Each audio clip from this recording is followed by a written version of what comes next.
10 taon. Ibinenta ko ang dangal ko, isinangla ko ang kaluluwa ko, at nilustay ko ang huling pamana ni inay para lang sa pangarap niya. Akala ko, sabay kaming aahon, pero habang namimilipit ako sa gutom para makabili ng gamot ng tatay niya, siya naman pala ay abala sa pagpaplano ng kasal sa iba. Hindi lang nila dinurog ang puso ko, kinuha nila ang lahat pati ang kinabukasan ng paralisado kong ama. Pero nagkakamali sila. Ang babaeng kaya magtiis ng gutom para sa pag-ibig ay siya ring babaeng kayang manunog ng mundo para sa katarungan. Ito ang kwento ng aking muling pagkabuhay. Huwag ka nang mag-alala, anak. Pirma lang naman ang kailangan natin sa kanya. Pagkatapos niyang pirmahan ang paglilipat ng lupa, pwede na natin siyang palayasin gaya ng isang basurang aso. Ang boses na yon ay parang yelo na biglang bumuhos sa aking mainit na pakiramdam. Nakatayo ako sa labas ng pinto ng opisina ni Marco, ang lalaking mahal ko, ang lalaking pinag-alayan ko ng huling 10 taon ng aking buhay. Ang mga salitang iyon ay galing sa kanyang ina, si Tita Remedios, ang babaeng itinuring ko na ring pangalawang ina. Mahigpit ang pagkakahawak ko sa isang kulay brown na sobre. Sa loob nito ay ang 50,000 piso. Ang halagang nakuha ko matapos kong ibenta ang huling alahas na pamana ng namayapa kong nanay. Ang gintong kwintas na yon ang aking agimat. Ang huling bagay na nag-uugnay sa akin sa nakaraan. Pero ibinenta ko ito kaninang umaga nang walang pag-aalinlangan. Dahil sabi ni Marco, kailangan daw niya ng pera para sa renovation ng opisina. Gusto ko siyang surpresahin. Gusto kong makita ang nangiti sa mga labi niya na siyang nagpapawi ng lahat ng pagod ko sa paglalaba at pagluluto para sa kanila. Pero imbes ng ngiti, halakhak ni Marco ang narinig ko mula sa loob. You know naman na hindi ko siya mahal, ma. Si Sophie ang pakakasalan ko. Kailangan lang natin si Tala ngayon para magsilbing nurse ang tatay ko at katulong sa bahay habang tinatapos ko ang deal sa pamilya ni Sofia. Naramdaman ko ang pagguho ng mundo sa ilalim ng aking mga paa. Si Sophie, ang babaeng laging pumupunta dito, ang anak ng may-ari ng kumpanya, ang babaeng akala ko ay kliyente lang. Tiningnan ko ang aking mga kamay. Magaspang, puno ng kalyo, may mga maliliit na paso ng mantika mula sa pagpiprito ng paboritong ulam ni Marco kaninang madaling araw. Ang mga kamay na ito ang nagkusot ng kanilang mga damit, ang naghugas ng kanilang mga pinggan, ang nagpunas ng dumi ng tatay ni Marco noong na-stroke ito. Ang mga kamay na ito ay naging pangit at luma para mapanatiling makinis at mabango ang buhay nila. At ngayon, nalaman kong sa paningin nila, ang halaga ko ay mas mababa pa sa basahan. Hindi ako makahinga. Parang may bikig na bumara sa lalamunan ko na pumipigil sa akin na sumigaw. Gusto kong buksan ang pinto. Gusto kong ibato sa kanila ang perang pinaghirapan ko. Pero nanigas ang buong katawan ko nang marinig ko ang sunod na sinabi ni Tita Remedios. Mabuti na lang talaga at naniwala ang tangang niya na aksidente ang nangyari sa tatay niya 5 taon na ang nakakaraan. Kung alam lang niya na ikaw ang nagmamaneho ng sasakyan habang lasing at sadyang ibinangga iyon para makuha natin ang insurance money. Nako, baka pinatay na tayo niyan. Doon na tuluyang namatay ang Tala na kilala nila. Ang luhang kanina pa nagbabadyang pumatak ay biglang natuyo. Ang sakit na parang punyal sa dibdib ko ay napalitan ng isang malamig na kilabot. 5 taon. 5 taon kong inalagaan ang tatay kong paralisado, na araw-araw ay humihingi ako ng tawad sa kanya dahil wala kaming pambili ng gamot. 5 taon kong sinisi ang sarili ko dahil akala ko ay malas kami. Iyon pala, ang demonyong nasa loob ng kwartong ito ang sumira sa buhay ng ama ko. Sila ang dahilan kung bakit hindi na makalakad at makapagsalita ang tatay ko. At ginamit pa nila ang pera ng insurance para magpakasasa sa luho habang kami ay namumulot ng barya. Napahawak ako sa dibdib ko. Ang tibok ng puso ko ay napakabilis. Dinig na dinig ko ito sa aking mga tainga, tila isang bombang handa ng sumabog. Ang sobre sa kamay ko ay nayupi sa higpit ng aking pagkakasakal. Ang bawat hibla ng pagmamahal na natitira sa puso ko para kay Marco ay unti-unting nagiging abo. Wala akong karapatang maging mahina ngayon, hindi para sa sarili ko, kundi para sa tatay ko. Kung papasok ako doon at magwawala, matatalo ako. Wala akong pera, wala akong kapangyarihan, at hawak nila ang buhay ng tatay ko. Huminga ako ng malalim. Pilit na pinapakalma ang nanginginig kong mga tuhod. Aatras sana ako, aalis ng tahimik, para makapag-isip, para makabuo ng plano kung paano ko sila sisingilin sa bawat patak ng luha namin. Ngunit huli na, bumukas ang pinto.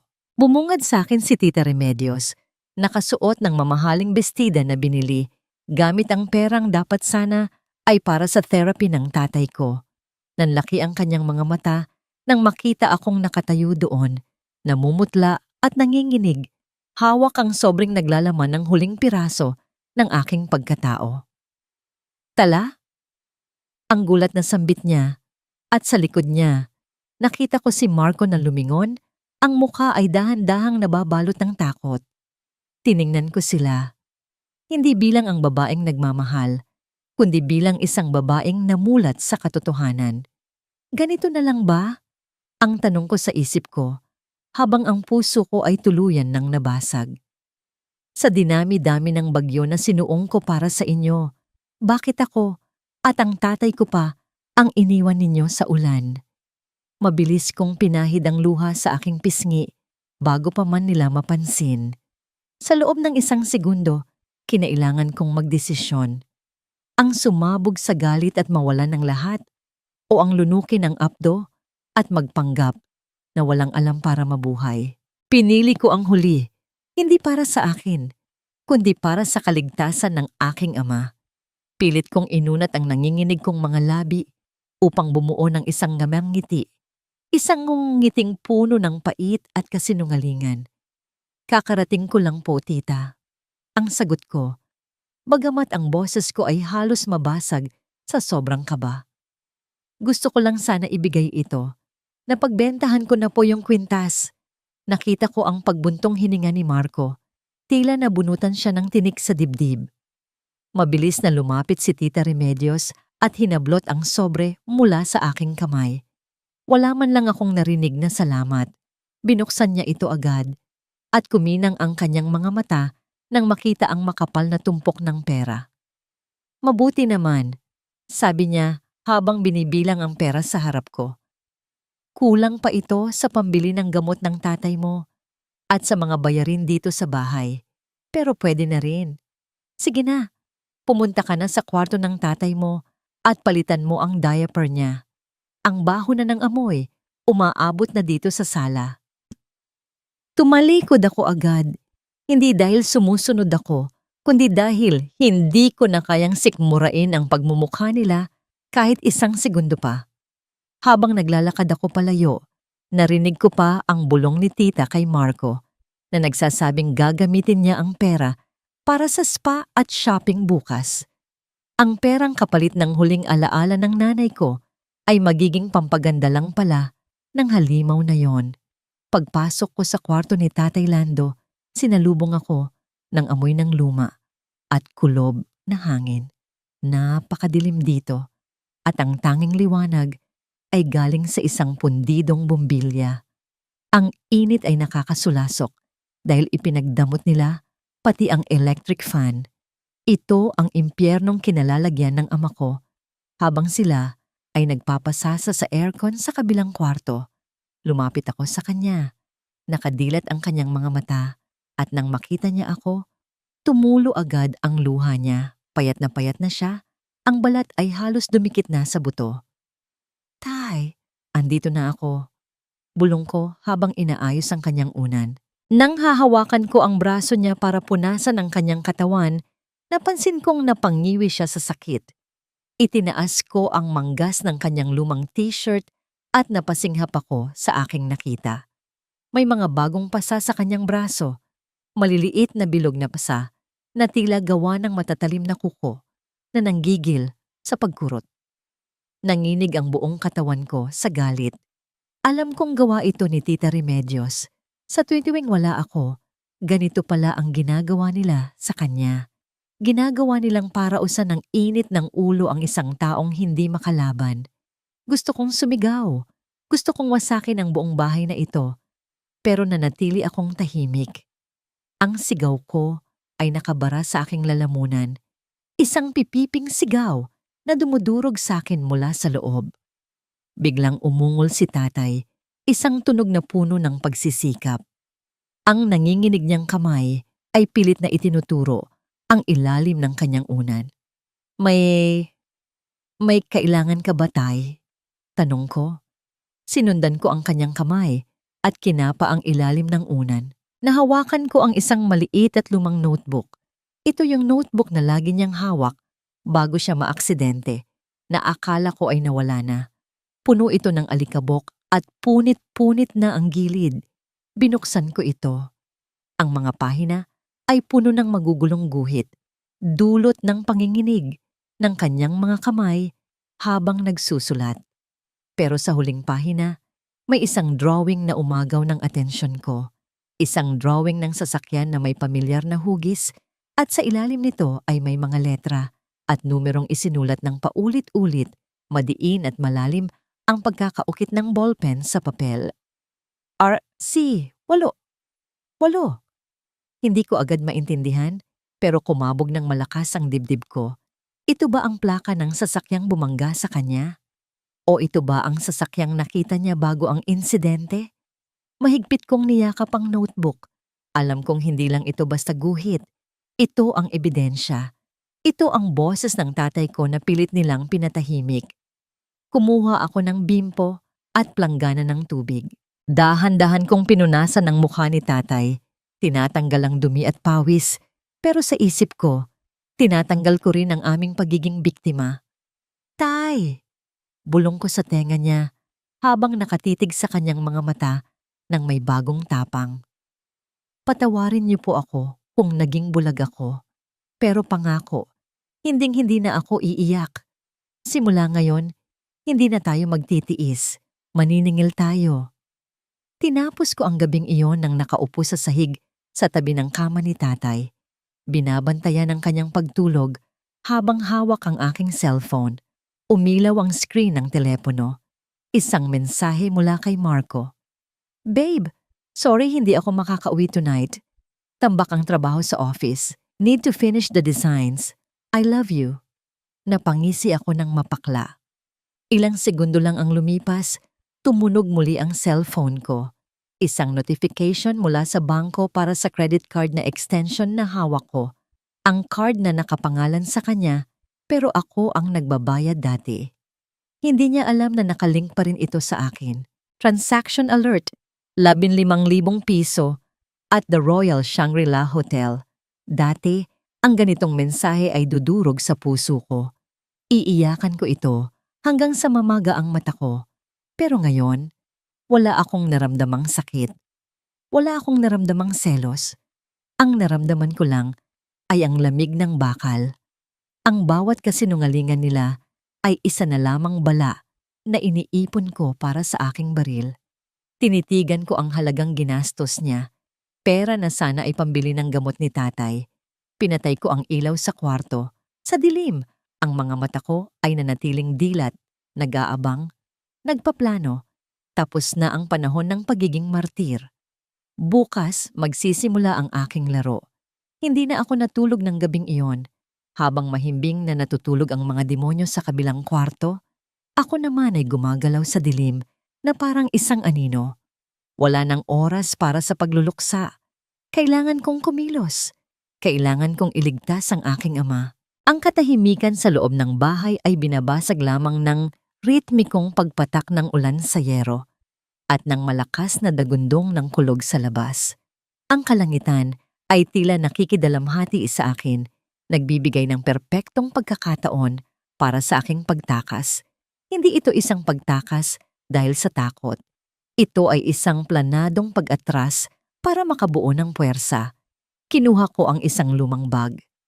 Hindi ko inilagay ang mga damit na binili ko para maging presentable sa harap ng mga kaibigan ni Marco. Ang inilagay ko lang ay ang ilang pirasong damit ni tatay, ang kanyang notebook na ngayon ay mas mahalaga pa sa ginto, at ang kupas na litrato ni inay.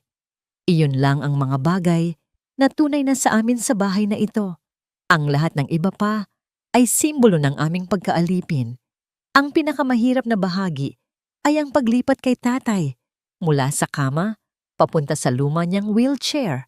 Bawat galaw ko ay maingat. Bawat paghinga ay pinipigilan.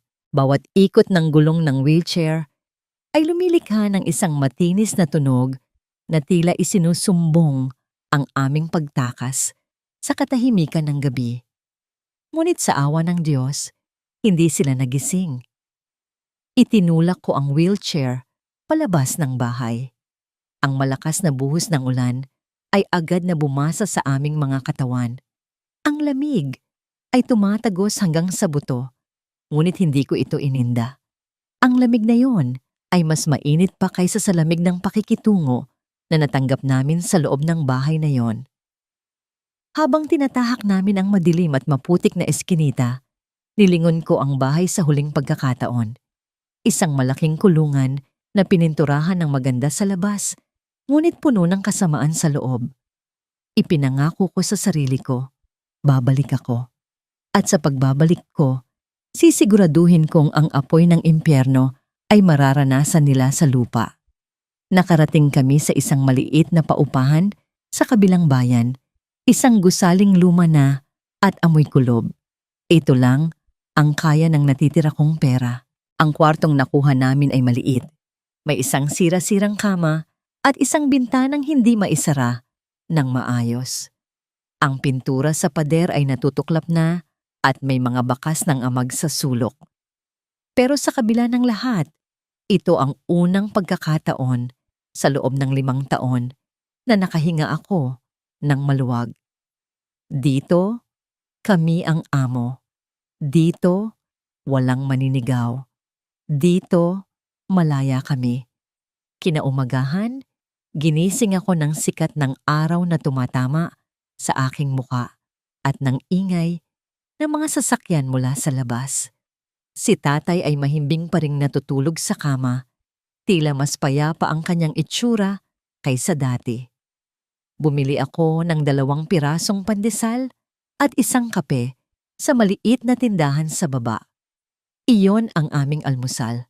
Naupo kami ni tatay sa gilid ng kama, pinagsasaluhan ng kapirasong tinapay na matigas na.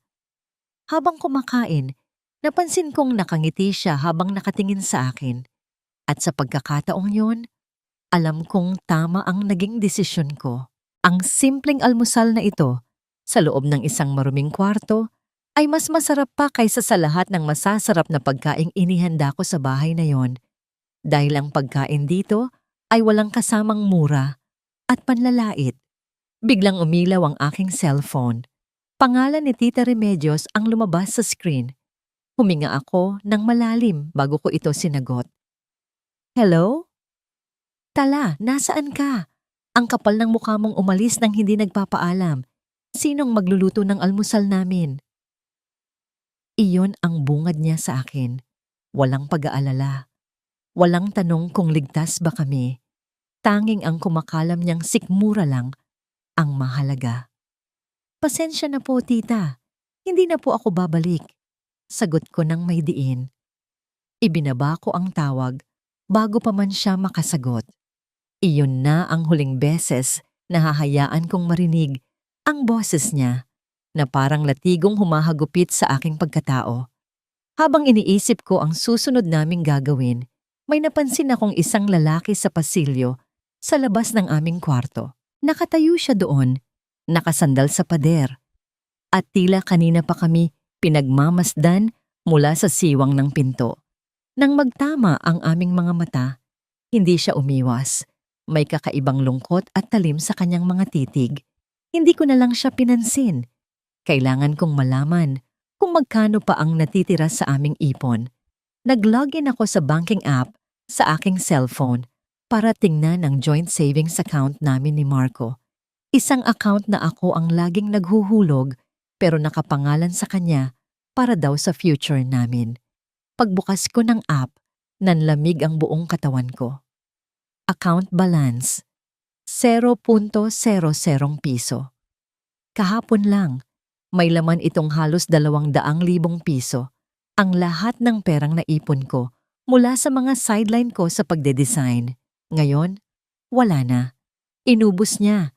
Kinuha niya ang lahat. Nabitawan ko ang aking cellphone. Bumagsak ito sa sahig na may kasamang tunog ng nabasag na salamin. Ngayon, opisyal na. Wala na kaming kahit isang kusing. Ako at ang aking paralisadong ama ay palaboy na sa mundong ito. Walang pera, walang matatatakbuhan. Ang pagtakas ko mula sa impyerno ay nagdala lang pala sa akin sa isa pang uri ng impyerno. Ang pakiramdam ng pagiging dukha ay hindi bago sa akin. Sanay na akong magbilang ng barya, magtiis sa isang beses na kainan at magsuot ng damit na pinaglumaan. Pero ang pakiramdam ng pagiging ganap na walang-wala, ay parang pagkalunod sa tuyong lupa.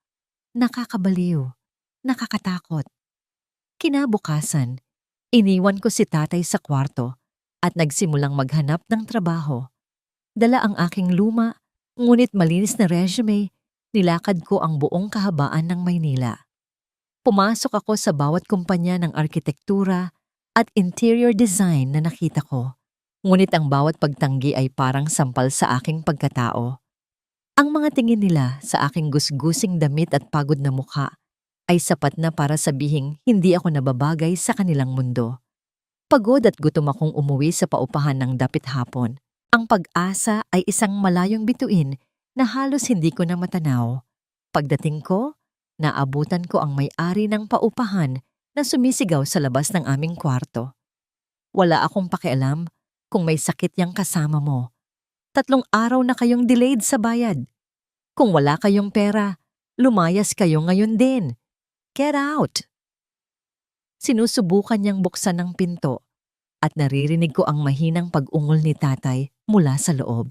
Dumaloy ang dugo sa aking ulo. Hinarap ko siya. Sandali lang po, sir. Makikiusap po sana ako. Walang pakiusapan. Bayad o layas. Sigaw niya at itinulak niya ang balikat ko. Napaatras ako, handa nang lumuhod at magmakaawa ng isang malamig at matatag na boses ang pumagitna sa aming dalawa. Anong nangyayari dito? Ang lalaki mula sa kabilang kwarto, ang lalaking laging nagmamasid. Nakatayo siya ngayon sa aming harapan. Ang kanyang presensya ay tila nagpapatahimik sa buong paligid. Huwag kang makialam dito. Bulyaw ng may-ari. Hindi natinag ang lalaki. Under Article 1673 of the Civil Code, you cannot summarily evict a tenant without due process, lalo na kung may PWD kang pinapalayas. Gusto mo bang idemanda kita for unjust vexation and coercion? Natigilan ng may-ari.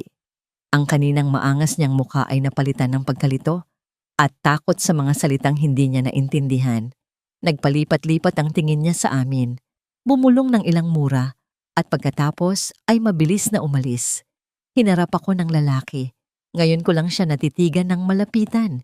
May edad na siya, marahil nasa 40, at may mga guhit ng pighati sa kanyang mukha.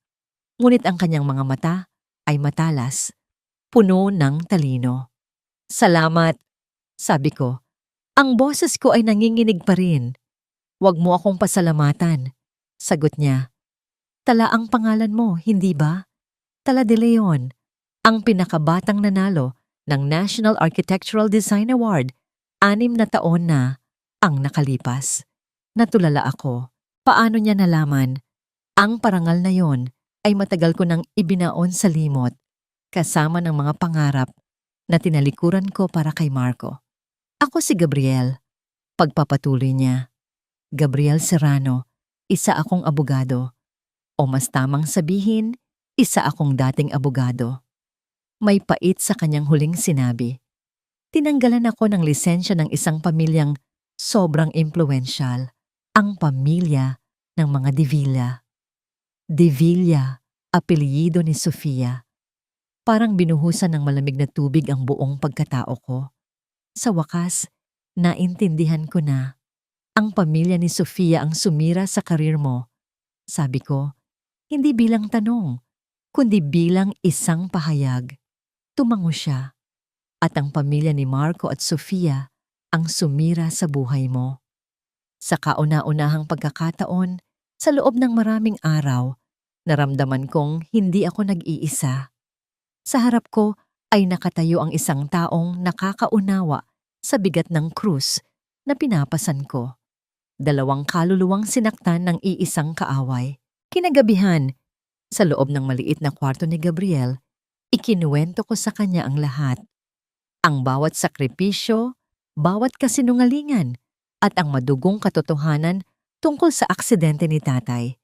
Ipinakita ko sa kanya ang notebook. Tiningnan niya ito ng matagal. Ang kanyang mga mata ay nag-aalab sa professional na interes. Ito na ang simula. Tala. Sabi niya, hindi ito matibay na ebidensya, pero ito ang ating mitya. Pagkatapos ng aming pag-uusap, may kinuha siyang isang itim na business suit mula sa kanyang aparador. Damit pambabae.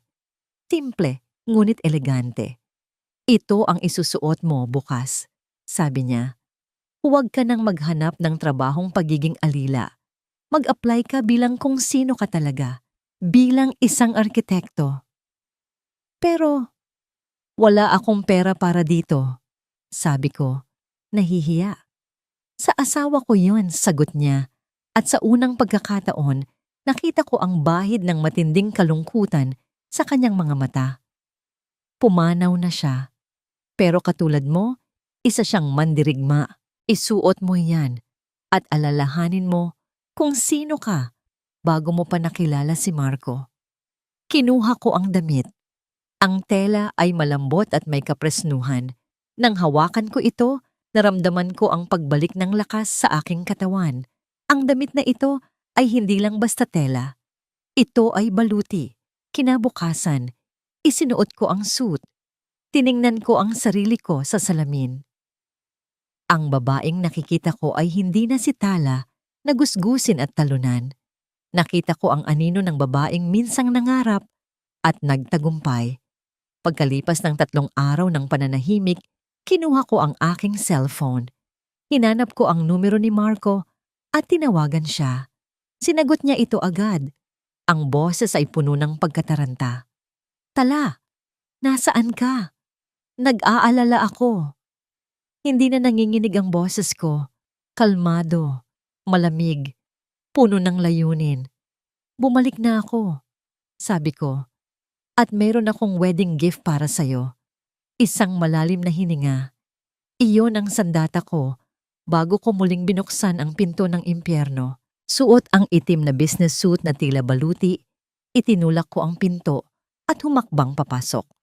Ang sahig na dati kong tinapakan ng nakayuko ay tinapakan ko ngayon ng may bigat at layunin. Naabutan ko si Marco at Tita Remedios sa sala. Ang pagkagulat sa kanilang mga muka ay isang maliit na tagumpay na nagdulot ng ngiti sa aking kalooban. Hindi ito ang Tala na inaasahan nilang bumalik. Ang Tala na umiiyak, nagmamakaawa at gusgusin. Ang nasa harap nila ngayon ay isang babaeng estranghero sa sarili nilang pamamahay. At saan ka naman nanggaling, Aber? Si Tita Remedios ang unang nakabawi sa pagkabigla. Ang boses ay matinis at puno ng pangaalipusta. After 3 days, ang kapal din naman ng face mo na bumalik pa dito. Hindi ako sumagot agad. Hinayaan kong mabitin sa hangin ang kanyang tanong. Isang paraan para iparamdam sa kanya na wala na siyang kapangyarihan sa akin. Lumapit si Marco, ang muka ay puno ng pekeng pag-aalala. Babe, I was so worried. Where have you been? Tinatawagan kita pero you're not answering. Tinitigan ko siya diretso sa mata at sa ilalim ng aking pekeng ngiti. Ipinaramdam ko ang lamig ng aking galit. Kailangan ko lang ng oras para mag-isip, Marco. At may maganda akong balita. Dito na ako nagsimulang magsinungaling. Ang bawat salita ay kinakalkula. Naalala niyo po ba? Yung lola ko sa probinsya, tumawag po ang abogado niya.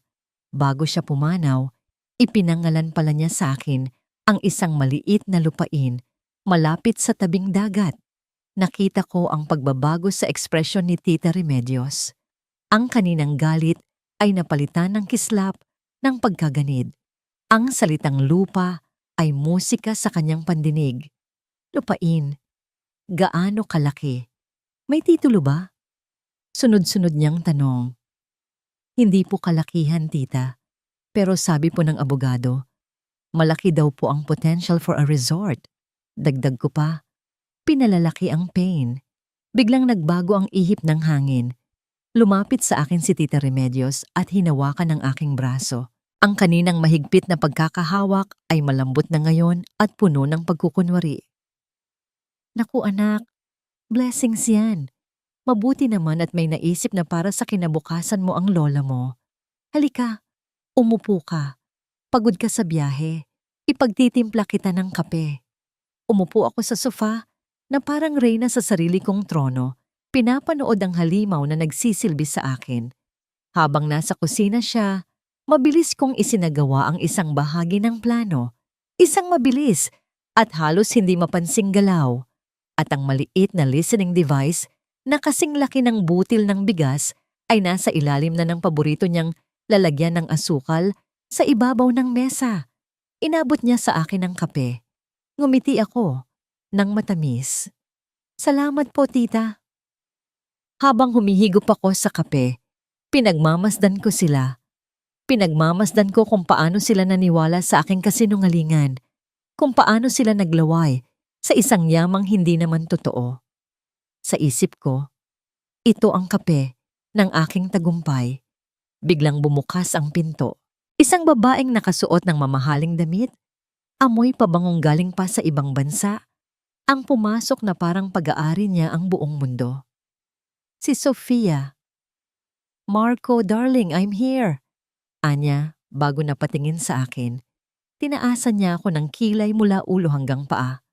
Oh, so this is her. She's simpler than I imagined. Hindi ako nagpatinag. Tumayo ako at inilahad ang aking kamay. Suot ang pinaka-inosente kong ngiti. Hi, Sofia.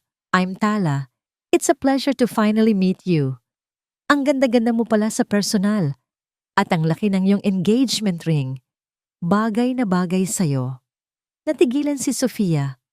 Tila hindi niya inaasahan ng papuri mula sa karibal na akala niya ay basura lang.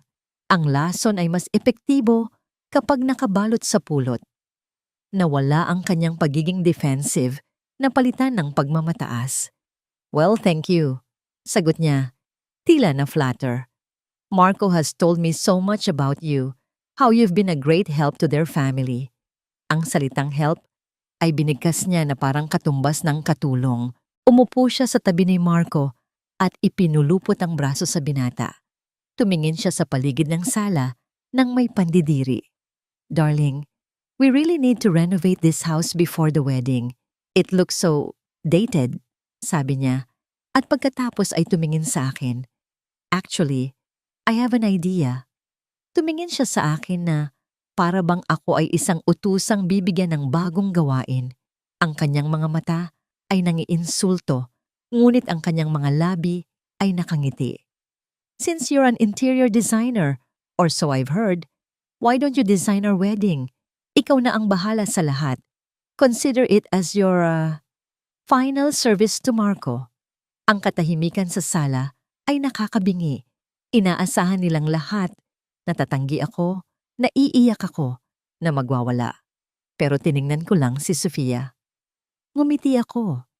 Isang nangiting hindi umabot sa aking mga mata. Oo naman, sagot ko. Ang boses ay malambing, ngunit matatag. It would be my honor.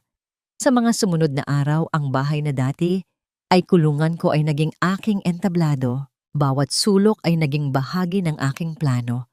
Ang pagsang-ayon kong idisenyo ang kanilang kasal ay hindi isang tanda ng kahinaan, kundi ang pinakamatalas kong sandata. Ito ang aking Trojan horse. Sinimulan ko sa disenyo ng kanilang magiging tahanan. Isang gabi, ipinakita ko sa kanilang tatlo, kay Marco, Tita Remedios at Sofia, ang mga blueprints at 3D renderings na ginawa ko. Hindi lang ito basta maganda. Ito ay perpekto.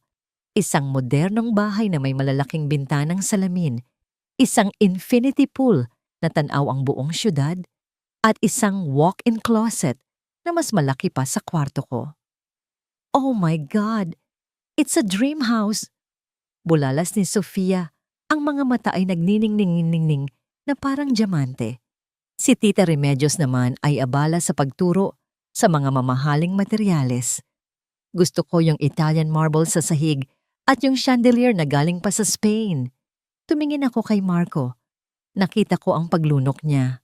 Ang kanyang ngiti ay pilit. Alam niya at alam ko na ang bahay na ito ay nagkakahalaga ng 100,000,000. Isang halagang kahit sa panaginip ay hindi niya kayang bayaran. Dito ko inihulog ang aking unang patak ng lason. Ang ganda nga po, tita. Swerte po ni Marco kay Sofia. Sabi ko nang may pekeng paghanga.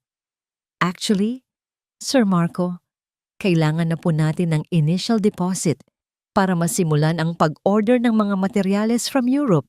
Mga 10 million pesos po muna siguro to secure the items. Namutla si Marco. Nagpalipat-lipat ang tingin niya sa akin at sa kanyang ina. Si Sofia naman ay tumingin sa kanya ng may pagtataka. 10 million? That's it? Sige darling, asikasuhin mo na. I-transfer mo na sa account ni Tala. Utos ni Sofia na parang nag-uutos lang bumili ng candy. Ano kasi babe? Nagsimulang mautal si Marco. Medyo tight ang budget ngayon. Maybe we can use cheaper materials? Biglang nag-iba ang timpla ng mukha ni Sofia. Ang kaninang matamis na ngiti ay napalitan ng pagkadismaya. Cheaper? Marco, I don't do cheaper. My family's reputation is at stake. Anong sasabihin ng mga kaibigan ko kung ang bahay natin ay gawa sa murang tiles lang? Dito na pumasok si Tita Remedios. Sofia, hija, huwag ka nang mag-alala. Sabi niya habang hinihimas ang balikat ng dalaga. Kakausapin ko yang si Marco. Siyempre, ang best lang para sa'yo ang ibibigay namin. Baka pwedeng pamilya mo muna ang mag-abono. Ang salitang abono ay parang bombang sumabog sa loob ng kwarto. Nakita ko ang pag-igting ng panga ni Sofia. Ang tingin niya kay Tita Remedios ay puno ng paghamak. Abono? Tita, my family is investing in Marco's career, not funding your lifestyle. Akala ko ba ay may kaya din kayo, na may mga lupain kayo? Anya, ang boses ay puno ng pang-uuyam. Tumayo ako, kunwari ay para kumuha ng tubig. Hayaan niyo na po. Baka pwede naman pong i-adjust ang design para bumagay sa budget. Ang mahalaga naman po ay magsasama na kayo, di ba? Sabi ko, na lalo pang nagpaapoy sa sitwasyon. Ang pagpapakita ko ng pag-unawa ay lalo lang nagdiin sa kakulangan ni Marco. Ang hapunan ng gabing iyon ay isang tahimik na digmaan. Ang tunog lang ng mga kubyertos na tumatama sa plato ang maririnig. Si Sofia ay hindi kumikibo, si Tita Remedios ay hindi mapakali, at si Marco ay parang isang kriminal na naghihintay ng kanyang hatol. Pagkatapos ng hapunan, habang nag-aayos ako sa kusina, narinig ko ang sigawan nila mula sa sala. Hindi ako makapaniwala, Marco. You're making me look like a beggar in front of her. Sigaw ni Sofia. Hindi naman sa ganoon, babe. It's just that what? Na wala kang pera? Na umaasa ka lang sa akin? Kung hindi dahil sa pamilya ko, saan ka pupulutin? Lumabas ako mula sa isang madilim na sulok ng pasilyo. Hindi nila ako napansin. Nakatayo ako roon, tahimik na pinapanood ang pagguho ng kanilang pekeng paraiso. Ang pamilyang akala ko ay perpekto, ay unti-unti nang nagkakalamat dahil sa laso ng pera at kasinungalingan. Uminom ako ng isang basong tubig. Ang lamig nito ay kasing lamig ng aking pakiramdam. Ang panonood sa kanilang pag-aaway ay mas masarap pa sa pinakamatamis na dessert. Ang gabi ay hindi pa tapos. Sa pamamagitan ng listening device, narinig ko ang pag-uusap ni Tita Remedios at Marcos sa kwarto. Kailangan mong suyuin niyang si Sofia. Huwag mong hahayaang makawala yan. Kung kailangang lumuhod ka, lumuhod ka. Utos ng ina. Pero ma, nakakahiya. Pinagmukha niya akong basura. Sagot ni Marco. Walang hiya-hiya kung ang kapalit ay yaman. Tandaan mo Marco, kapag nawala si Sofia, babalik tayo sa pagiging basura. Napangiti ako sa dilim. Tama si Tita Remedios. Babalik nga sila sa pagiging basura. At ako ang magsisilbing tagatapon. Ang gabi pagkatapos ng kanilang pag-aaway ay naging perpektong pagkakataon. Alam kong susubukan ni Marco na takasan ang tensyon sa bahay. At alam ko kung saan siya pupunta. Sa akin.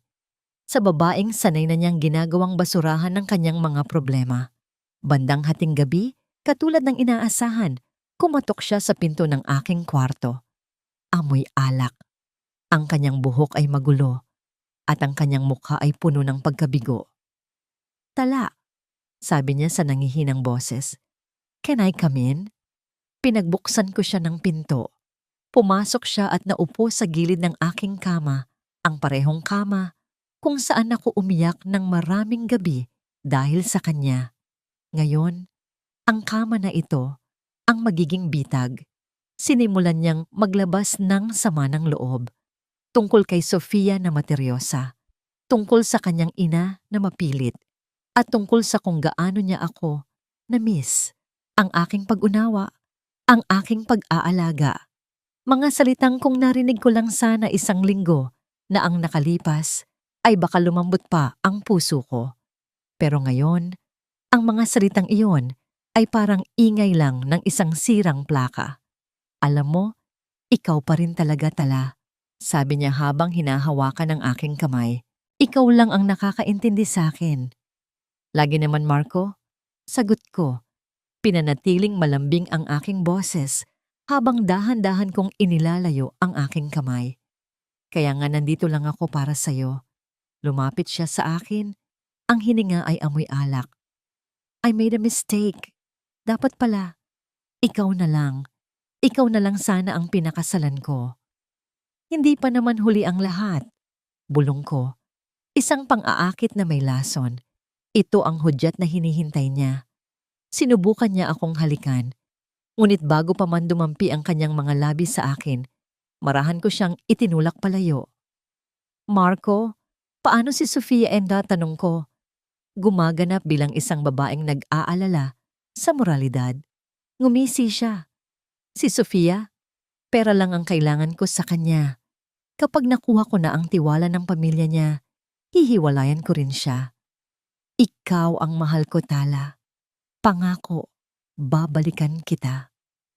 Habang sinasabi niya iyon, ang aking cellphone na nakatago sa ilalim ng unan ay tahimik na nagre-record ng bawat salita, bawat pangako, bawat kasinungalingan. Ito ang ebidensya na magiging pako sa kanyang kabaong. Nang sinubukan niya ulit akong yakapin, tumayo ako. Uminom ka muna ng tubig, Marco. Lasing ka na. Nang makumbinsi ko siyang umalis, agad kong pinakinggan ang recording. Malinaw. Perpekto. Isang obra maestra ng kataksilan. Hindi ako nag-aksaya ng panahon. Kinabukasan, sa tulong ni Gabriel, ipinadala namin ang audio file sa isang hindi kilalang email address. Hindi namin ito ipinadala kay Sofia. Iyon ay masyadong halata. Ipinadala namin ito sa pinakamalaking karibal sa negosyo ng pamilya De Villa. Hayaan nating ang inggit at kompetisyon ang magkalat ng apoy. Samantala, may isa pa kaming misyon, ang mas mahalagang misyon. Nahanap ko na siya, sabi ni Gabriel sa akin sa telepono. Ang mekanikong umayos ng kotse ni Marco isang araw matapos ang aksidente ng tatay mo. Nagtatago siya sa probinsya. Nagkita kami ni Gabriel sa isang liblib na bayan sa Batangas. Ang hangin ay malinis at ang paligid ay payapa. Isang malaking kaibahan sa gulo ng aming mga buhay. Natagpuan namin ang mekaniko, isang matandang lalaki na nagngangalang Mang Tonyo, sa isang maliit na talyer na napapaligiran ng mga kalawang na sasakyan. Noong una, ayaw niyang magsalita. Takot. Pero nang ipakita ko sa kanya ang litrato ni Tatay Lando na nakaratay sa kama, nakita ko ang pagbabago sa kanyang mga mata. Pinagbantaan nila ako. Umpisang pag-amin ni Mang Tonyo. Pinapunta ako ng ginang na yon, yung Remedios, sa bahay nila ng hating gabi. Sabi niya, ayusin ko daw ang harapan ng kotse, tanggalin ang mga gasgas at UP. Nakita ko ang bakas ng dugo sa bumper ng sasakyan, dugo ng tao. Pinatahimik niya ako gamit ang malaking halaga ng pera at sinabing papatayin nila ang pamilya ko kapag nagsalita ako. Habang nagsasalita si Mang Tonyo, muli kong inilabas ang aking cellphone. Muli, tahimik itong nagre-record. Ang testimonya niya ang huling piraso ng puzzle. Sa pag-uwi namin pabalik sa Maynila, naramdaman ko ang kakaibang bigat sa aking dibdib. Ito ay ang bigat ng katotohanan. Masakit, ngunit nagpapalaya. Malapit na tala, sabi ni Gabriel. Isang malaking hakbang na lang. Ngunit hindi namin alam na habang kami ay naglalakbay, ang aming mga galaw ay sinusubaybayan na rin pala. Pagdating ko sa aking bagong opisina, isang maliit na espasyong inupahan ko gamit ang perang pinahiram ni Gabriel. Isang malakas na sampal ang sumalubong sa akin. Si Sofia. Nakatayo siya sa gitna ng aking opisina. Ang mukha ay namumula sa galit. Hayop ka! Sigaw niya at isa pang sampal ang dumapo sa aking kabilang pisngi. Akala mo maluloko mo ako? Naririnig ko ang mga bulong-bulungan. May kumakalat na recording ng boses ni Marco. At alam kong ikaw ang may pakana nito. Ahas ka! Inaakit mo pa rin siya. Hindi ako gumanti. Tiningnan ko lang siya. Ang mga empleyado ko ay nakatingin, gulat at hindi alam ang gagawin. Sa halip na magalit, naramdaman ko ang awa para sa kanya. Isa rin siyang biktima ng kasinungalingan. Ngunit ang awa ay hindi sapat para pigilan ang aking plano. Ang sakit ng sampal ni Sofia ay kumalat sa aking pisngi, mainit at nakakapanghina. Ngunit sa likod ng sakit na yon, isang malamig na kalkulasyon ang mabilis na nabuo sa aking isipan. Ito na ang pagkakataon. Ang galit niya ang magiging hagdanan ko. Hindi ako gumanti, hindi ako sumigaw. Sa halip hinayaan kong mamuo ang mga luha sa aking mga mata. Mga luhang totoo. Hindi dahil sa sakit ng sampal, kundi dahil sa sakit ng katotohanang pareho kaming biktima ng isang lalaki. Sofia, hindi totoo yan. Sabi ko, ang boses ko ay basag at nanginginig. Wala akong ginagawang masama. Pakiusap, maniwala ka sa akin. Ang pag-arte ko bilang isang kaawa-awang biktima ay mas lalong nagpaalab sa kanyang galit. Huwag kang umarte na parang santa. Alam ko ang mga galaw mo, tala. Isa kang desperadang ahas na gustong sirain ang kasal namin. Sa sulok ng aking mga mata, nakita ko ang security camera sa itaas ng pinto. Tahimik itong kumukuha ng bawat anggulo ng eksena. Ngumiti ako sa aking isipan. Salamat sa teknolohiya. Hindi ko gagawin yan. Pagpapatuloy ko sa aking pag-iyak. Mahal na mahal ni Marco. Mahal na mahal ka niya. Ako na ang lalayo. Patawarin mo ako kung naging abala ako sa inyo. Ang aking pagsuko, ang aking pagpapakumbaba ay tila isang insulto sa kanyang nag-aapoy na galit. Akala niya ay mananalo siya sa sigawan, pero ang pinili kong sandata ay ang katahimikan at luha. Bago pa man siya makapagsalita muli, dumating na ang mga gwardiya ng building. Inawat siya at dinala palayo habang patuloy siyang nagwawala. Naiwan akong nakatayo sa gitna ng aking opisina. Ang mga empleyado ko ay nakatingin sa akin ng may awa. Pinunasan ko ang aking mga luha at bumalik sa aking lamesa na parang walang nangyari. Pero sa ilalim ng lamesa, ang mga kamay ko ay nanginginig hindi sa takot, kundi sa pananabik. Kinagabihan, ginawa ko ang aking susunod na hakbang. Ibinigay ko ang kopya hindi CCTV footage kay Gabriel. At katulad ng inaasahan, kinabukasan, ang video ay nasa internet na. Ang headline, mayamang tagapagmana, nanakit ng isang hamak na arkitekto sa loob ng opisina nito. Ang video ay naging viral. Ang publiko, na laging kumakampi sa mga inaapi, ay agad na nagbigay ng kanilang simpatya sa akin. Ako si Tala, ang babaeng nagsusumikap lang para sa kanyang pamilya. Si Sofia naman ang naging kontrabida, isang mayaman at aroganteng babae na gumagamit ng dahas. Ang epekto ay mas mabilis pa kaysa sa inaasahan ko. Tumawag ang ama ni Sofia kay Marco. Mula sa listening device, narinig ko ang bawat salita. Anong klaseng gulo ito, Marco? Pinahiya ng anak ko ang pangalan ng pamilya natin dahil sa'yo at sa ex mo. Ayusin mo ito. Kundi kakalimutan mo na ang lahat ng tulong na ibibigay ko sa'yo. Baka itigil ko pa ang kasal na to. Natuliro ang pamilya ni Marco. Ang munting apoy na sinimulan ko ay isa ng malaking sunog na tumutupok sa kanilang mga pangarap. Ang gintong mina na akala nila ay nakuha na nila ay biglang gumuho. At doon, nagbago ang lahat.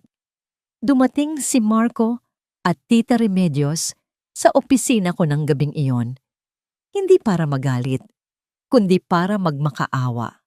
Tala anak, sabi ni Tita Remedios, ang boses ay puno ng pekeng paglalambing. Pakiusap, tulungan mo kami. Mag-post ka sa social media, sabihin mong nagkamali lang si Sofia na nagkaayos na kayo. Ikaw lang ang makakalinis ng pangalan niya. Tiningnan ko siya. Ang babaeng dumurog sa aking pagkatao. Ang babaeng nagnakaw ng kinabukasan ng aking ama. Ngayon, nakatayo siya sa harapan ko, humihingi ng pabor. Hindi ako sumagot. Hinayaan ko siyang magsalita pa. Gawin mo to para sa pamilya, Tala. Para sa pinagsamahan natin, sabi pa ni Marco. Ngumiti ako. Isang nangiting mapakla. Pamilya? Biglang lumuhod si Tita Remedios sa harapan ko. Ang eksenang yun ay mas matamis pa sa lahat ng matatamis na pagkain sa mundo. Ang reyna ng kasamaan nakaluhod sa paanan ng aliping dati niyang tinatapakan. Parang awa mo na. Tala, kapag hindi natuloy ang kasal, mawawala sa amin ang lahat. Dahan-dahan akong lumapit at itinayo siya. Hinawakan ko ang kanyang mga kamay. Ang parehong mga kamay na kumurot sa aking ama. Ang aking hawak ay malumanay, ngunit ang aking mga mata ay nagyayelo. Huwag po kayong mag-alala, tita. Bulong ko. Gagawin ko ang lahat para matuloy ang kasal. Tumingin siya sa akin ng may pag-asa. Dahil ayokong matapos ang lahat ng ganito kadali. Dugtong ko sa aking isipan. Ang pinakamalaking parusa ay hindi ang pagpigil sa inyong tagumpay. Ang pinakamalaking parusa ay ang hayaan kayong maabot ang tuktok bago ko kayo itulak pababa sa pinakamalalim na bangin. Gagawin ko po ang lahat para sa inyo. Sabi ko ulit, suot ang maskara ng kababaang loob. At sa likod ng maskarang iyon, ang aking kaluluwa ay naghahanda na para sa huling akto ng paghuhukom. Bisperas ng engagement party. Ang hangin ay mabigat sa pag-aabang. Ang buong syudad ay pinag-uusapan ng kasal ng taon. Isang kasunduang itinayo sa pundasyon ng kasinungalingan na ako mismo ang nagdisenyo ng magiging hitsura. Ginugol ko ang buong araw sa grand ballroom ng isang 5-star hotel. Inasikaso ko ang bawat detalye. Ang mga bulaklak ay puting-puti, katulad ng mga bulaklak sa burol. Ang mga ilaw ay bahagyang madilim. Lumilikha ng isang pakiramdam ng misteryo at kalungkutan na ako lang ang nakakaunawa. Ang bawat mantel, bawat kubyertos, bawat upuan ay inayos ko ng may perpektong simetriya. Isang perpektong entablado para sa isang perpektong trahedya. Nang matapos ako, tumayo ako sa gitna ng ballroom. Tahimik, walang tao. Ako lang at ang mga multo ng nakaraan. Dito, sa lugar na ito, bukas ng gabi, guguho ang mundo nila at ako ang magiging arkitekto ng kanilang pagbagsak. Gabi na nang dumating si Marcos sa hotel. Alam niyang nandoon ako. Nakita niya akong nakatayo malapit sa bintana. Tanaw ang mga kumikinang na ilaw ng syudad. Lumapit siya. Ang kanyang mga yapak ay marahang umalingaw-ngaw sa katahimikan ng ballroom. Ang ganda, Tala. Sabi niya, tinutukoy ang ayos ng lugar. You've outdone yourself. Hindi ako lumingon. Gusto ko lang maging perpekto ang lahat para sa'yo. Sagot ko. Naramdaman ko ang kanyang paglapit mula sa aking likuran. Naramdaman ko ang init ng kanyang hininga sa aking batok. Hindi ito ang tinutukoy ko. Bulong niya. Ang tinutukoy ko ay ikaw. Sinubukan niyang yakapin ako mula sa likod, ngunit humakbang ako palayo. Bago pa man dumampi ang kanyang mga kamay, hinarap ko siya. Ang aking muka ay isang blankong canvas. Wag, Marco. Magagalit si Sofia. Wala akong pakialam kay Sofia. Anya. Ang boses ay puno ng desperasyon. Tala, pakiusap. Pagkatapos ng kasal, magiging atin ang mundo. Gagamitin ko ang pera niya para bigyan ka ng buhay na nararapat sa'yo. Magiging kabit kita, pero ikaw ang magiging reyna ng buhay ko. Lihim nating itatago ang ating relasyon. Ang bawat salita niya ay isang patunay ng kanyang kabulukan. Hindi na ako nasaktan. Sa halip naramdaman ko ang isang matinding pagkasuklam. Ito ang lalaking minahal ko.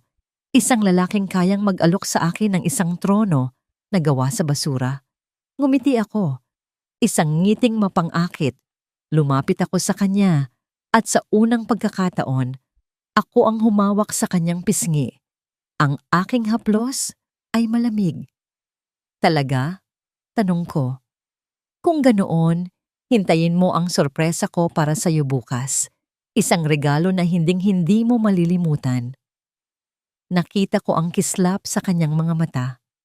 Akala niya, ang regalong tinutukoy ko ay ang aking pagsang-ayon sa kanyang maruming alok. Hinalikan niya ang aking kamay bago siya umalis, puno ng pag-asa. Naiwan akong mag-isa, pinupunasan ng aking kamay na para bang nahawakan ko ang isang ahas. Pag-uwi ko sa aking apartment, nandoon na si Gabriel, naghihintay.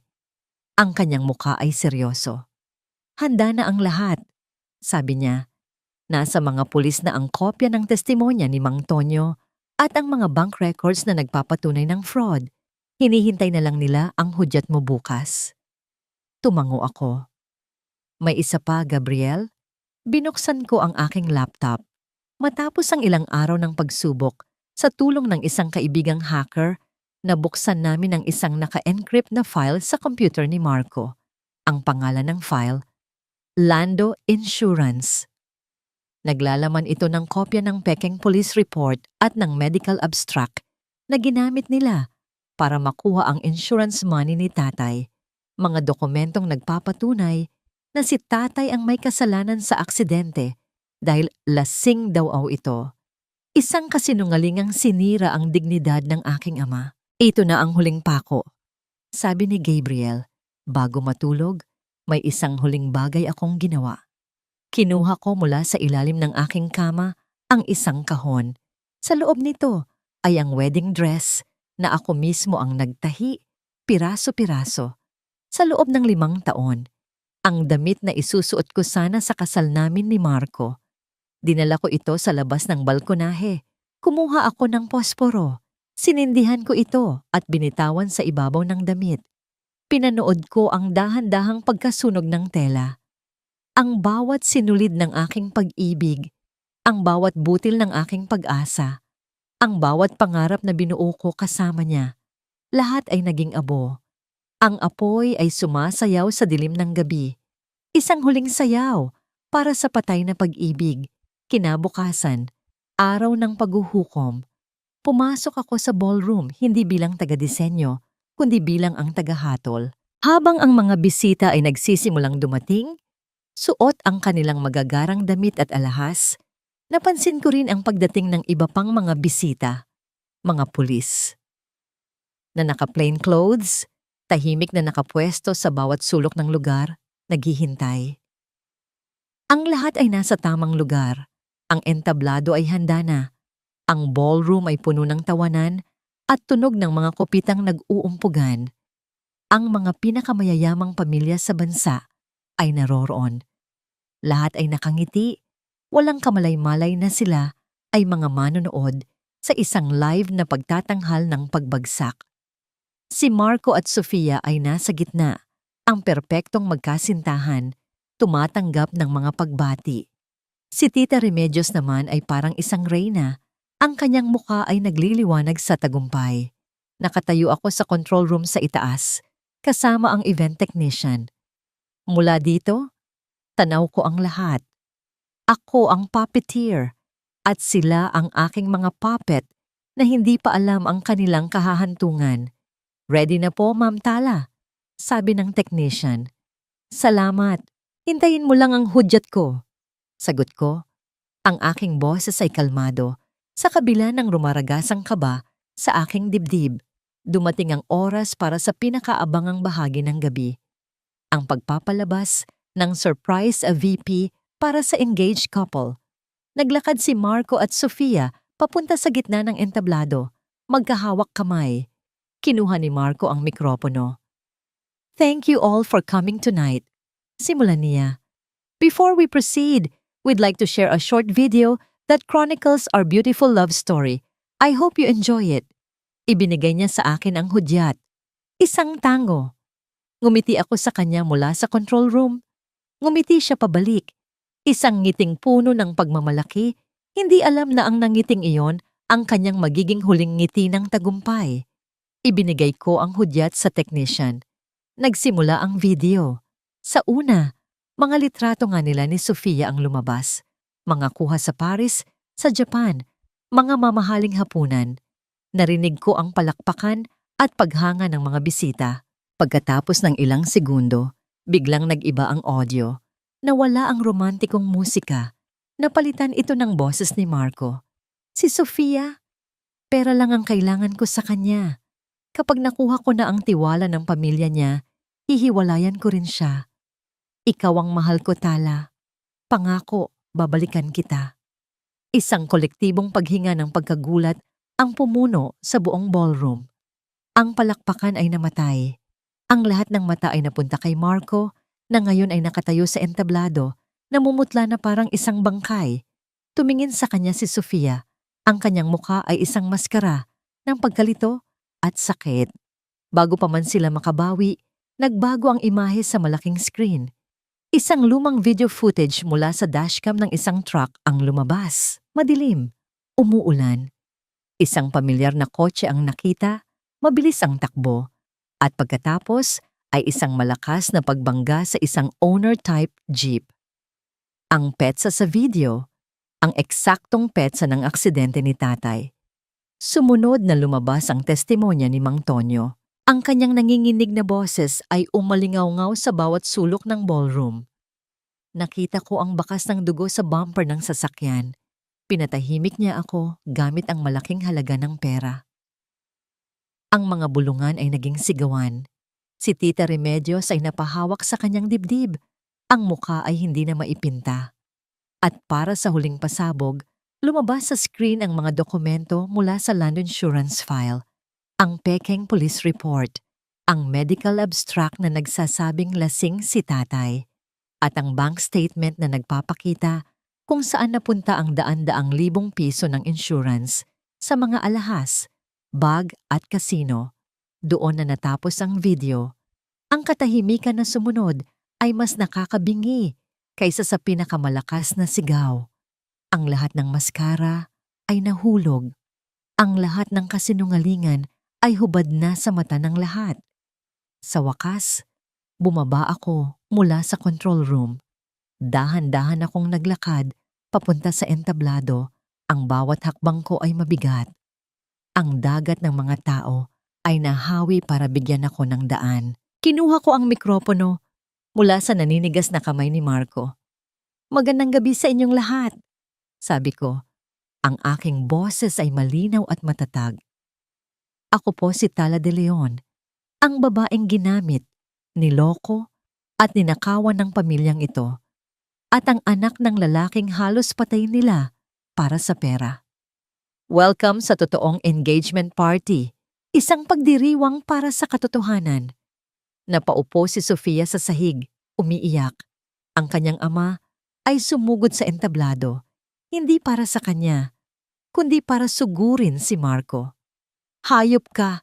Niloko mo ang anak ko! Niloko mo kaming lahat! Si Tita Remedios ay sumigaw. Hindi totoo yan. Gawa-gawa lang yan ng babaeng yan dahil inggit siya. Ngunit huli na ang lahat. Biglang bumukas ang mga pinto ng ballroom. Pumasok ang mga unipormadong pulis. Ang kanilang presensya ay naglagay ng tuldok sa lahat ng kaguluhan. Marco Sandoval and Remedios Sandoval, sabi ng hepe ng pulisya. Ang boses ay malakas at may autoridad. You are under arrest for the crime of frustrated murder, insurance fraud, and falsification of public documents. Gumuho ang mundo ni Marco. Tumingin siya sa akin. Ang kanyang mga mata ay hindi na mayabang, kundi puno ng pagmamakaawa at galit. Bakit? Bago pa man siya makalapit sa akin, isang malakas na sigaw ang pumigil sa kanya. Manluloko. Si Sofia, tumayo siya, ang muka ay basang-basa ng luha at makeup. Lumapit siya kay Marco at sinampal ito ng buong lakas. Sinira mo ang buhay ko. Habang nagkakagulo ang lahat, habang inilalabas ng mga pulis ang mag-inang Sandoval na nakaposas, tumayo lang ako roon. Tahimik. Naramdaman ko ang pagod, ngunit sa ilalim nito, naramdaman ko ang kapayapaan. Tumingin si Marco sa akin sa huling pagkakataon bago siya tuluyang ilabas. Ang kanyang tingin ay puno ng poot. Sumugod siya. Tila may masamang balak. Pero bago pa man siya makalapit, may humarang na sa kanya. Si Gabriel, na kanina pa pala tahimik na nakabantay sa gilid. Isang tulak lang ni Gabriel ay napaupo si Marco sa sahig. Tapos na. Ang hustisya, kahit matagal, ay dumating din. Ang gulo sa ballroom ay dahan-dahang humupa, napalitan ng mga bulungan at mga matang mapanghusga na ngayon ay nakatutok sa nagkalat na pamilya de Villa. Ang perpektong gabi nila ay naging isang bangungot na tatalakayin sa mga social pages sa loob ng maraming buwan. Pero wala na akong pakialam sa kanila. Ang aking misyon ay tapos na. Sinundan namin ni Gabriel ang mga pulis papunta sa presinto, hindi bilang testigo, kundi bilang mga tagamasid sa huling kabanata ng kanilang pagbagsak. Nakaupo kami sa isang bench sa labas ng interrogation room. Pinapanood sila sa likod ng one-way mirror. Sa loob, si Marco ay tahimik lang, nakayuko. Tila tinanggap na ang kanyang kapalaran. Pero si Tita Remedios, kahit nakaposas, ay hindi pa rin tapos. Nang makita niya ako sa salamin, sumugod siya na parang isang nasusukol na hayop. Ikaw! Ikaw ang may kasalanan ng lahat ng ito. Sigaw niya. Ang boses ay paos at puno ng kamandag. Pagkatapos ng lahat ng ginawa namin para sa'yo, ito ang isusukli mo. Walang kang utang na loob. Ang mga salitang yon, utang na loob, ang kadenang ikinulong sa akin sa loob ng 10 taon. Ang parehong mga salitang ginamit niya para manipulahin ako, para abusuhin ako, para nakawin ang aking buhay. Tumayo ako. Dahan-dahan akong lumapit sa salamin kahit alam kong hindi niya ako naririnig. Tinitigan ko siya diretso sa mata. Tapos na akong magbayad, Remedios. Bulong ko sa aking sarili.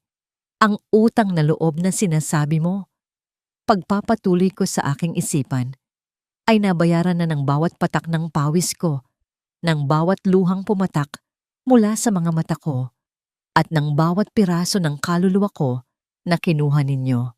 Bayad na. Lugi pa nga kayo. Ang tanging utang na natitira sa akin ngayon ay ang utang ko sa aking ama. Isang utang ng kapayapaan at isang buhay na walang takot. At sa gabing ito, Sinimulan ko na itong bayaran. Tumalikod ako mula sa salamin. Wala nang galit, wala nang sakit. Tanging isang pakiramdam ng pagiging malaya. Habang naglalakad kami ni Gabriel palabas ng presinto, sinalubong kami ng mga reporter. Ang mga flash ng kamera ay nakakasilaw. Ang mga tanong ay sunod-sunod. Ngunit hinawakan ni Gabriel ang aking braso at ginabayan ako palayo sa gulo. "Hayaan mo na sila," sabi niya. "Ang kwento mo ay hindi para sa kanila, para ito sa'yo." Nakarating kami sa ospital kung saan naroon si tatay. Buong gabi, isang pinagkakatiwalaang nurse na binayaran ni Gabriel ang nagbantay sa kanya. Pagpasok ko sa kwarto, nakita kong mahimbing siyang natutulog. Naupo ako sa tabi niya at hinawakan ang kanyang kamay.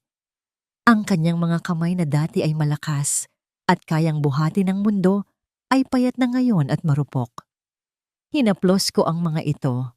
"Tapos na po, tay," bulong ko. "Nabayaran na nila ang kasalanan nila sa inyo.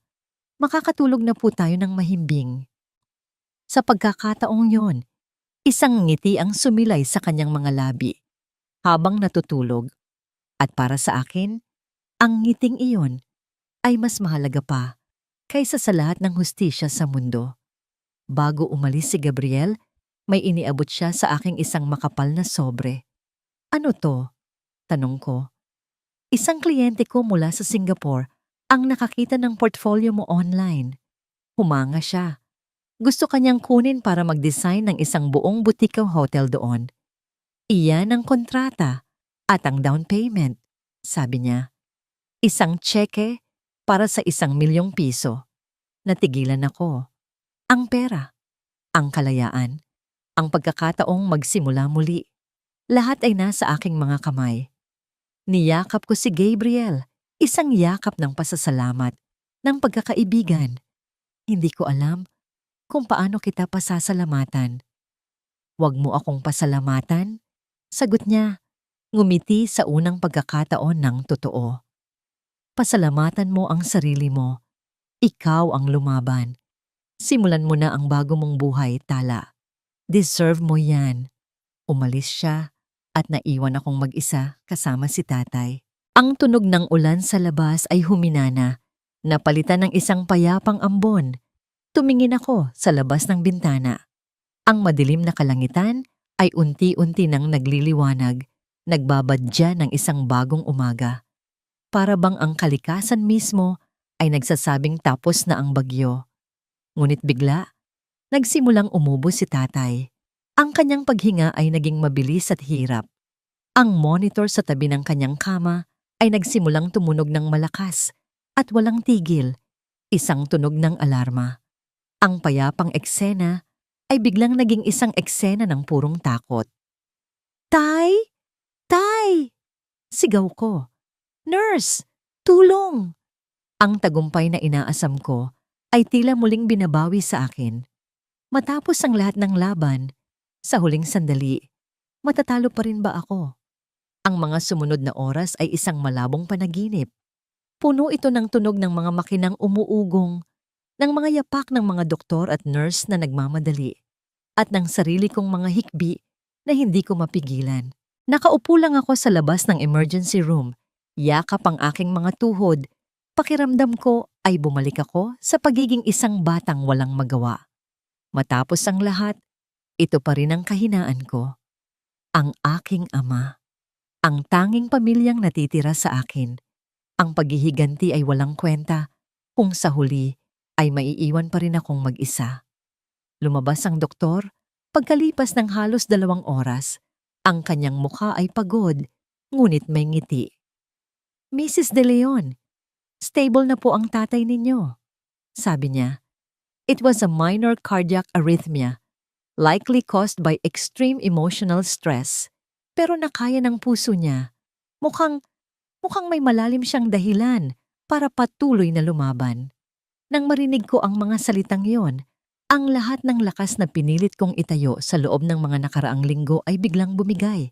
Napahagulgol ako, hindi na dahil sa takot, kundi dahil sa labis na pasasalamat. Binigyan kami ng isa pang pagkakataon. Makalipas ang ilang linggo, mabilis ang naging pagbabago. Inilipat ko si tatay sa isang mas magandang ospital na may pinakamahusay na mga physical therapist. Ginamit ko ang paunang bayad mula sa proyekto sa Singapore para siguraduhing makukuha niya ang lahat ng pangangalagang ipinagkait sa kanya. Ang balita tungkol sa pagbagsak ng mga Sandoval at De Villa ay kumalat na parang apoy. Si Marco at Remedios ay nahatulan ng habambuhay na pagkabilanggo. Ang pamilya De Villa naman, dahil sa kahihiyan at pagkalugi, ay napilitang ibenta ang karamihan sa kanilang mga ari-arian at lumipat sa ibang bansa. Sila ay naging isang babala sa alta sosyedad, isang paalala na ang pera ay hindi kayang pagtakpan ang lahat ng kasalanan. Sa gitna ng lahat ng ito, ako naman ay dahan-dahang muling isinilang. Tinanggap ko ang proyekto sa Singapore. Lumilipad ako pabalik-balik, ngunit hindi ko ito ininda. Ang bawat blueprint na iginuguhit ko, ang bawat piraso ng waveless na pinipili ko ay hindi lang trabaho. Ito ang pagbubuo ko sa aking bagong pagkatao. Ang aking sining ang naging therapy ko. Isang hapon, habang binibisita ko si tatay sa rehabilitation center, naabutan ko siyang nakaupo sa hardin, sinusubukang igalaw ang kanyang mga daliri sa kamay. Sa tabi niya ay si Gabriel, tahimik na nagbabasa ng dyaryo. Naging regular na bisita si Gabriel, hindi bilang manliligaw, kundi bilang isang kaibigan. Isang kaibigang nakakaunawa sa bigat ng katahimikan. Tingnan mo, tala. Sabi ni Gabriel, itinuturo ang kamay ni tatay. Nakita ko ito. Dahan-dahan, nanginginig, ngunit kusa niyang naisara ang kanyang palad. Isang maliit na galaw, ngunit para sa amin, ito ay isang milagro. Kasabay nito, bumuka ang kanyang bibig. Ah, nak, ang narinig kong sabi niya. Ang kanyang unang salita sa loob ng 5 taon. Tumulo ang luha ko. Tumakbo ako at niyakap siya. Ang salitang iyon, kahit garalgal at mahina, ang pinakamagandang musikang narinig ko sa buong buhay ko. Dumating ang araw na natapos ang proyekto ko sa Singapore. Naging matagumpay ito. Binuksan ko ang sarili kong maliit na design firm. Ang pangalan, Tala Design Studio, Building New Beginnings. Sa halip na bumili ng isang malaking bahay sa syudad, bumili ako ng isang maliit na lupa sa probinsya, sa tabi ng dagat. Ang lugar na nilikha ko lang dati, sa aking kasinungalingan, ngayon ay totoo na. Ako mismo ang nagdisenyo ng aming bahay. Simple lang ito, gawa sa kahoy at salamin, nakaharap sa karagatan. Mayroon itong malawak na ramp para sa wheelchair ni tatay at isang hardin kung saan siya pwedeng magtanim. Isang hapon, habang papalubog ang araw, nakaupo kaming 3, ako, si tatay, at si Gabriel, sa beranda ng aming bagong tahanan. Umiinom kami ng mainit na tsokolate. Si tatay, na ngayon ay nakakaupo na ng tuwid sa kanyang wheelchair at nakakapagsalita na ng ilang simpleng pangungusap, ay nakangiti habang pinapanood ang mga alon. Salamat, Gabriel. Sa lahat, sabi ko. Tumingin siya sa akin. Ang kanyang mga mata ay payapa. May pupuntahan ako, Tala. Sa States. May tinatapos lang akong kaso. Matatatagalan ako doon. Naintindihan ko. Ito ang paraan niya ng pagbibigay sa akin ng espasyo. Isang espasyo para buuin ang sarili ko nang walang inaasahang pag-ibig mula sa iba. Isang pag-ibig na kailangan ko munang ibigay sa aking sarili. Mag-iingat ka, sabi ko. Ikaw din, sagot niya. Tumayo siya at nagpaalam. Pinanood namin siyang maglakad palayo. Hindi ito isang malungkot na paalam. Ito ay isang pangako ng pagkakaibigan na kayang hintayin ang tamang panahon. Naiwan kami ni tatay. Niyakap ko siya mula sa likod. Isinandal niya ang kanyang ulo sa aking braso. Sabi niya. Mahal na mahal din kita, tay. Sagot ko. Habang pinapanood namin ang araw na dahan-dahang lumulubog sa dagat, pinipintahan ang kalangitan ng kulay kahel at rosas. Ang bawat paglubog ng araw ay isang pagtatapos, ngunit para sa amin, ito ang simula. Lumipas ang 2 taon. Ang mga alon sa dalampasigan ay patuloy na humahampas. Bawat isa ay naghuhugas ng mga bakas ng nakaraan at nag-iiwan ng panibagong simula. Ang buhay katulad ng dagat ay nagpatuloy. Ang Tala Design Studio ay isa ng kilalang pangalan sa industriya, hindi dahil sa mga magagarang disenyo, kundi dahil sa aming pilosopiya. Bawat espasyong aming nililikha ay may kwento. Isang kwento ng pagbangon, ng paghilom. Ang aming mga kliyente ay hindi lang mga taong may pera. Sila ay mga taong katulad ko ay naghahanap ng isang tahanang magiging kanlungan ng kanilang mga kaluluwa. Naging mayaman ako, hindi lang sa pera, kundi sa kapayapaan ng loob.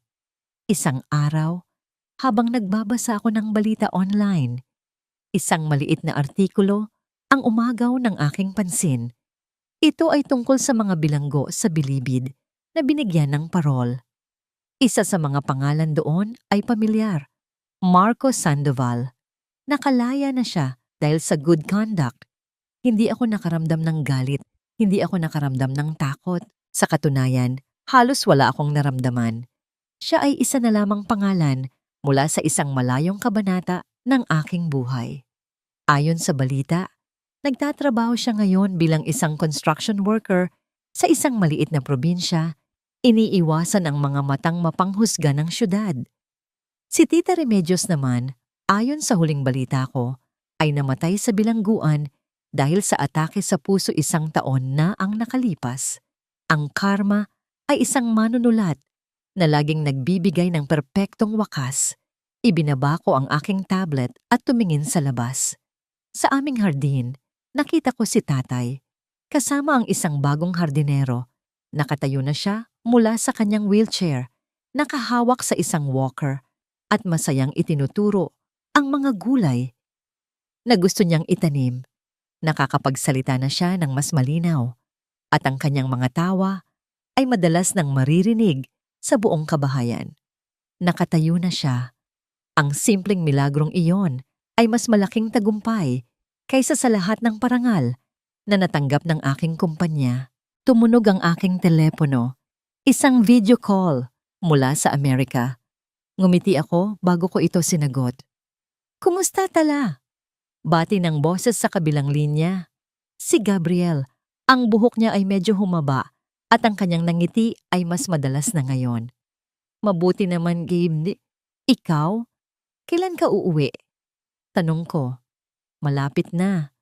Gusto ko lang sabihin na baka gusto mong mag-design ng isang bahay dito sa California para sa isang kliyente, sabi niya. Ang kliyente ay ako.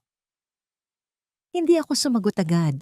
Tumingin ako sa karagatan, sa malawak na abot-tanaw. Napatawad ko na ba sila?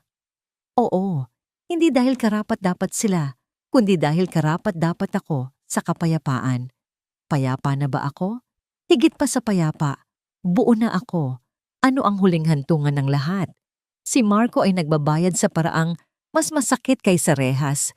Ang pamumuhay sa kahihiyan. Si tatay ay muling natutong tumayo. At ako? Ako ay natutong lumipad.